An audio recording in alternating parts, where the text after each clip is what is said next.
আসসালামু আলাইকুম রহমতুল্লাহ। বন্ধুরা, আজ আমরা জানব বাংলাদেশের মাদ্রাসা শিক্ষা ব্যবস্থা সম্পর্কে। বাংলাদেশের মাদ্রাসা শিক্ষা ব্যবস্থা আমাদের সংস্কৃতি এবং ঐতিহ্যের একটি গুরুত্বপূর্ণ অংশ। এটি শুধুমাত্র ধর্মীয় জ্ঞান নয়, নৈতিক শিক্ষা এবং সামগ্রিক মানব উন্নয়নেরও একটি ভিত্তি। আজকের ভিডিওতে আমরা জানব বাংলাদেশের মাদ্রাসা শিক্ষার ইতিহাস, বর্তমান অবস্থা এবং ভবিষ্যৎ সম্পর্কে। মাদ্রাসা শিক্ষার ইতিহাস। বাংলাদেশের মাদ্রাসা শিক্ষার শেকড় বহু পুরনো। সুলতানি ও মুঘল আমলে ইসলামিক জ্ঞান চর্চার কেন্দ্র হিসেবে গড়ে ওঠে এই মাদ্রাসাগুলো। এখানে কোরআন, হাদিস, ফিকা এবং অন্যান্য ধর্মীয় বিষয়ের পাশাপাশি দর্শন, গণিত, চিকিৎসা শাস্ত্রের মতন বিষয়েও পাঠদান করানো হতো। মাদ্রাসা শিক্ষার প্রকারভেদ। বাংলাদেশে মাদ্রাসা শিক্ষা প্রধানত তিনটি শাখায় বিভক্ত। ১. কওমি মাদ্রাসা, সম্পূর্ণ বেসরকারিভাবে পরিচালিত, যেখানে ধর্মীয় জ্ঞানকেই প্রধান গুরুত্ব হিসাবে দেখা হয়। ২. আলিয়া মাদ্রাসা, এটি সরকারি নিয়ন্ত্রণাধীন এবং এখানে ধর্মীয় বিষয়ের পাশাপাশি বিজ্ঞান, গণিত ও ইংরেজির মতন আধুনিক বিষয়ও পড়ানো হয়। ৩. হাফিজিয়া মাদ্রাসা, এখানে ছাত্ররা পুরো কোরআন মুখস্থ করে এবং প্রাথমিক ধর্মীয় শিক্ষা লাভ করে। প্রতিটি মাদ্রাসাই সমাজে আলাদা আলাদা ভূমিকা পালন করে। মাদ্রাসার বর্তমান অবস্থা। বাংলাদেশে বর্তমানে প্রায় ১৫,০০০ কওমি মাদ্রাসা এবং ১৪,০০০ আলিয়া মাদ্রাসা রয়েছে। এখানে লক্ষাধিক শিক্ষার্থী পড়াশোনা করছে।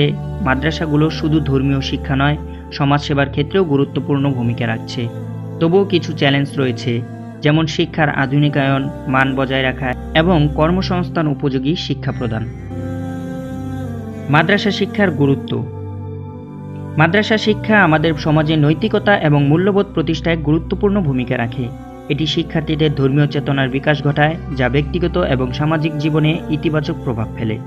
পাশাপাশি মাদ্রাসাগুলো প্রাকৃতিক দুর্যোগ বা সংকটকালে সমাজসেবায়ও অগ্রণী ভূমিকা পালন করে থাকে। আধুনিকায়ন এবং চ্যালেঞ্জ।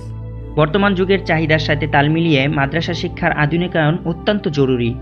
অনেক আলিয়া মাদ্রাসায় আধুনিক শিক্ষা ব্যবস্থা অন্তর্ভুক্ত হয়েছে, তবে কওমি মাদ্রাসাগুলোর জন্য যুগ উপযোগী পাঠ্যক্রম তৈরি করতে হবে, যাতে শিক্ষার্থীরা কর্মসংস্থানে আরও দক্ষ হয়ে উঠতে পারে। মাদ্রাসার ভবিষ্যৎ।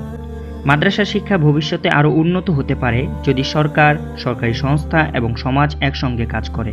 একটি সমন্বিত শিক্ষা ব্যবস্থা গড়ে তোলার মাধ্যমে মাদ্রাসাগুলোকে জাতীয় উন্নয়নের অংশ হিসাবে অন্তর্ভুক্ত করা সম্ভব। বাংলাদেশের মাদ্রাসা শিক্ষা আমাদের ঐতিহ্য, সংস্কৃতি এবং বিশ্বাসের মিশ্রণে তৈরি একটি গুরুত্বপূর্ণ ব্যবস্থা। এর উন্নয়ন ও আধুনিকায়ন শুধু শিক্ষার্থীদের নয়, পুরো জাতির ভবিষ্যৎকেই আলোকিত করে তুলবে। যদি এই ভিডিওটি আপনার ভালো লেগে থাকে তাহলে লাইক দিন, শেয়ার করুন এবং আমাদের চ্যানেলটি অবশ্যই সাবস্ক্রাইব করে রাখুন। ধন্যবাদ।